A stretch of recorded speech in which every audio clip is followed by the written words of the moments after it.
तर आता आमची निघायची तयारी चालली आहे. कावी पण रडून रडून जार झाली आहे. तिला जरा थोडीशी समज दिली. बघू आता नाता भाऊजीच्या इकडे येतोय. आता ती म्हणते बघ तुझ्या मनानं काय करायचं ते कर. बारामतीला न्यायचं तर बारामतीला ने, हॉस्टेलला ठेवायचं तर हॉस्टेलला ठेव, इथं नानापाशी ठेवायचं असलं तर ठेव, तुझ्या मनानं जसं असेल तसं. कारण तिला लय लेक्चर दिलं या. आता ते रडून रडून बसले. आता एक बार ना आता भाऊजीची गाठ घेते मी. ती काय बोलतात काय नाही ती बघू एकदा. कसं आहे माझा जीव ह्यांच्यापाशी, ह्यांचा जीव ह्यांच्या म्हणजे स्वतःच्या मर्जीनं. आणि मला बाकीचे सगळे म्हणतात की तू लेकरांच्या मर्जीनं कर राहते, तू लेकरांच्या मर्जीनं कर राहते. मग मला वाटतं नाही का त्यांच्या खुशीत आपली खुशी आहे. त्यांना जिथं खुशी मिळते. पण त्यांची खुशी मैत्रिणीमध्ये आहे, माझी खुशी मैत्रिणीत नाही. माझी खुशी ह्यांना शिक्षण घ्यावं, आपली परिस्थिती काय चालू आहे, आपल्या आई आपल्यासाठी किती झुमती काय काय करते, ह्या गोष्टींवर लेकरांना सगळं फोकस करावं. आता जे बी काय बी असन, कारण ही घरी ती आंघोळीला ही ते झालं इकडं मैत्रिणीकडं सुट्टी ही असली तरी पण ते मैत्रिणीकडं ते नाता भाऊजीला तर नाहीच आवडत सोडा, पण मला पण नाही आवडत. पण नाता भाऊजी पण तिला दम ही देऊ शकत नाहीत काय नाहीत. आणि खवळणार तर किती खवळणार. आणि ही निमताळलेली लेकरं आहे ते मुळू लगेच रडत बसते ते. त्यामुळे ह्यांना बोलत नाही. भाऊजी तेच सांगत होते हिला बोललं तरी ही रडते असं. मग भाऊजीला वाटतं की ही शाळेतनं आली तर हिनं भले घरातलं काम नाही करू दे, पण हिनं कुणाच्या घरीदारी जाऊ नये, जबाबदारी माझ्यावर आहे. उद्या काय कमी जास्त झालं, जमाना कसला आहे. बऱ्याच कमेंट्स पण अशा आल्या की राधाताई तुझी लेकरं तुझ्या संग घेऊन जा, काय वे आता मोठी व्हायला लागली आहे. आपण सोशल मीडिया वापरतो म्हणजे आपल्या सोशल मीडियाचं सगळं माहिती आहे, काय जमाना चालू आहे, कसा आहे, कशाला कुणाच्या भरोशावर ठेवते. पण मला असं वाटतं ना कुणावर जोर जबरदस्ती नको करायला, नको काय म्हणायला. त्यांच्या आनंदातच आपला आनंद आहे. पण मला बी वाटतं माझ्या लेकरांना चांगलं शिकावं, ते बरंच काय गोष्टी असतात. पण काय प्रत्येक ठिकाणी मीच पाहिजे म्हणल्यावर प्रत्येक ठिकाणी मी प्रत्येक वेळेला नाही ना थांबू शकत. आताच कामाला लागली आहे, लगेच कामाच्या एवढ्या सुट्ट्या घ्यायच्या. आता इकडं कोणतरी आहे का बघितलं ना, मग पोरगीर इकडं येऊन बसणार.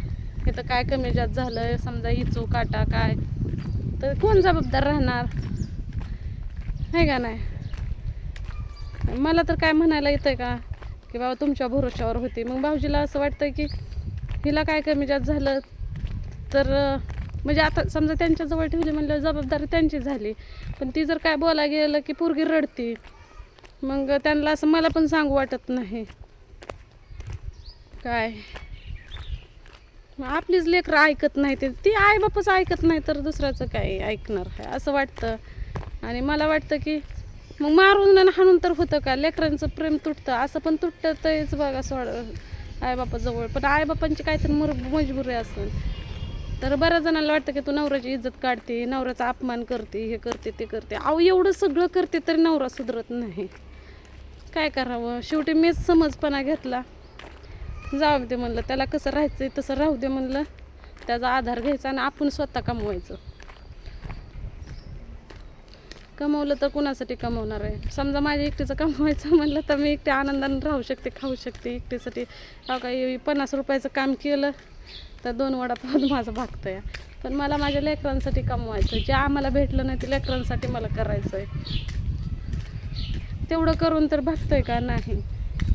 मग मला पण रडू येतं, मी पण लेकरांसाठी रडते. आता सण्याचं झालं सगळं ओके, सण्या समजून घेतलं सण्यानं सगळं. आहे का आपल्याला गणक होतं काय आहेत नाही. ज्याच्या भरोशावर मी ह्यांना शिक्षणासाठी ठेवलं इथं. तुम्हाला तुमचं मन इथं लागतं ना तर इथं राहा, इथल्या शाळेत जा. तुम्हाला हॉस्टेलला नाही राहू वाटत तर तुम्ही कसं तरी इकडं सोडते ठेवते तर इथं व्यवस्थित राहा असं माझं म्हणणं आहे. बघू आता नाता भाऊजी संग बोलते मी, काय म्हणतात हे.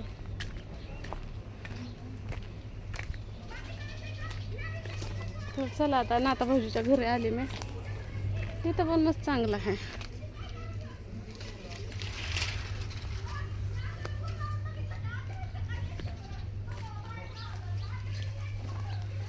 काय करायचं मग जाऊ का आम्ही.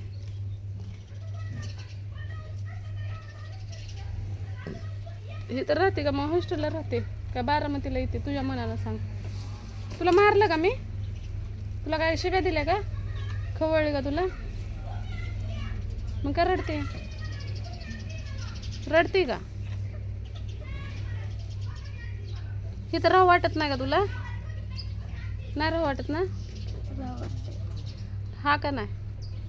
मग तू लोकांच्या घरी जाशील का? रिक्षा पुरतं जाते. हा ना. परत जर नानानं मला काय सांगितलं तुला शाळेतनं काढून टाकणार, तुला माझ्यापाशी आणून ठेवणार. आता आहे तुझं किती 8वीला आहेस तर आहे का नाही? पुढल्या वर्षी तुझा बालविवाह करून टाकणार. हां, पुढल्या वर्षी लग्न करणार, कारण ठेवणार नाही मी. शाळाच नाही शिकत, तुला हेच नाही लागत, तर मग घरात सांभाळून काय फायदाच नाही ना. नाहीतर सरळ तुला नाही करमलं का नाही तर तुला वाटलं का नाही नानाचा इथं त्रास आहे का माझ्या मनासारखं राहायला भेटत नाही, त्या दिवशी तो बिराड गुंडाळायचं तुझं हॉस्टेलला जाऊन राहायचं. सरांना मी फोन करते, फक्त मला फोनवर, नानाच्याच फोनवरनं फोन करायचा का? नाना काय त्रास देतात का? आजी आजोबा कोणच नाही. मग करमत कसं काय नाही तर? करमते की आता करमत आहे ना. तिला म्हणलं चल बारामतीला, म्हणलं आमच्यापाशी राहा म्हणलं. हां, पण हिकडला धाकला इकडं, हिकडला धाकला इकडं, मी काय करू शकत नाही म्हणलं. कारण मी ह्यांना काय सांगितलेलं 1-1 वर्ष काढा म्हणलं सान्यान तू इथं, तोपर्यंत आपलं तिथं सगळं ओळखी हे पडतं, त्या मग मॅनेज करायला येतं म्हणलं. कारण इकडं धाकला तिकडं धाकला 100 वेळा तर गेल्या वर्षी किती वेळा नाचवला का नाही? मग चांगलं वाटतंय का दरवर्षी काढायचं? परत सरांना रिक्वेस्ट करायची त्या भिकारावाने, सर घ्या, असं नाही तसं नाही, आमकं झालं फलानं झालं, परत गावाला आलं त्या सरांना खवळायचं. लय बोलणं खाते मी कुणाकुणाचं, ते बाप कुणासमोर जात नाही, ते कुणाला बोलत बी नाही, ते ह्याच्यामध्ये रिक्स पण घेत नाही. परपंचा लेकरांचं भविष्य ह्याच्यामध्ये बाप काय इंटरेस्ट घेतो का? नाही. कोणत्या गोष्टीला पप्पा आला का तुमच्या संग पुढं?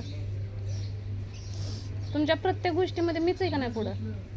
मग मी किती लोकांचं बोलणं खाते, फार सरांचं खाते, ह्याचं खाते, त्याचं खाते, किती जणांचं बोलणं खाते का नाही? आता बारामतीला घेऊन जायचा, तुझा दाखला घेऊन जायचा, तू अचानकच म्हणले मला नाही इथं राहायचं, मला इथली शाळा बी आवडत नाही, मला इथं मैत्रीण नाही, मला इथं करमत नाही, मी परत बाळवणीला जाते तिथं हॉस्टेलला राहते. तो आता काय म्हणते हॉस्टेलला नाही राहायचं. आणि समजा नाना जर म्हणलं की ही माझं ऐकत नाही, आणि मग मी काय म्हणणार, चल नानाचं ऐकत नाही हॉस्टेलला नका म्हणते, चला आता आपल्या संग घेऊन जाऊन. तिथं बारामतीत पण दाखला बिकला सगळं घेऊन आले, तुला तिथंच नाही करमलं आणि तुला तिथली शाळा बी नाही आवडली, मग परत अजून इकडं यायचं का? मग इकडं आले की परत इथल्या शाळेत, इथं जवळ कुठली दुसरी शाळा आहे का? तेवढी एकच शाळा आहे.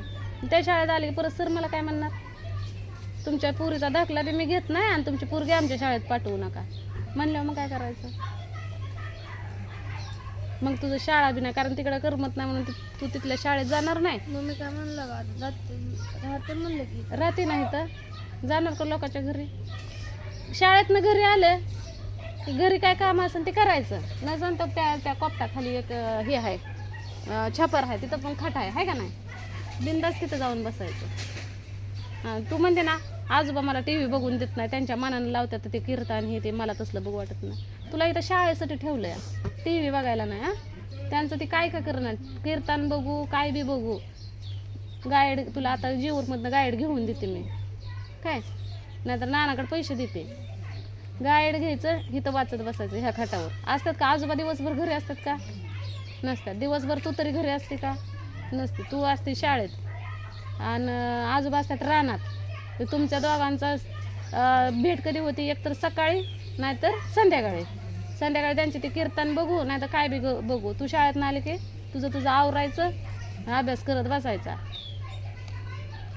आणि सकाळनं पण तुझं आवरायचं, शाळेच्या टायमापर्यंत अभ्यास करायचा, रिक्षाला जायचं, हे तुझं रुटीन. आणि इथं कुठं आंघोळीला तू तिकडं कसं काय जाते? आजोबा म्हणतात काय म्हणतात? म्हणलं का नुसतं आंघोळी पुरतं जायचं. हां, मग नुसतं आंघोळी पुरतं तिकडं जायचं, आंघोळ करायची, नीट घरी यायचं. कपडे तिकडं धुवून वाळा घालते का इथंच धुते? हां, मग तिथंच धुयचे, वाळा घालायचे आणि डायरेक्ट दुसऱ्या दिवशीच जायचं. आणि कपडे कुठं वाळा घालायचे? आतमध्ये घालायचे. नाही तर आंघोळ करून कपडे घेऊन इकडं यायचं आणि इथंच धुवून टाकायचे आणि इथंच वाळा घालायचे. हां, झालं? ओके झालं का आता? काय यायचं अजून बी बारामतीला?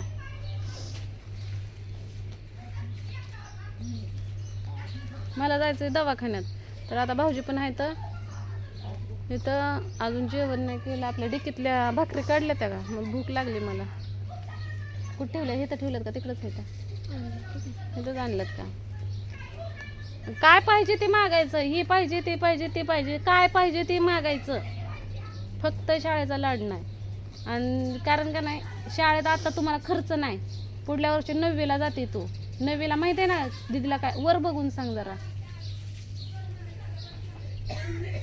9वीला किती खर्च होतं बघितलं ना छोकली दीदीला, किती खर्च झाला तुझ्या समोरच केलता का नाही.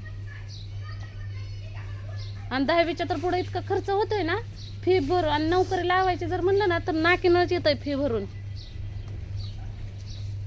बाप जेव्हा जाईल तेव्हा जाईल कामाला.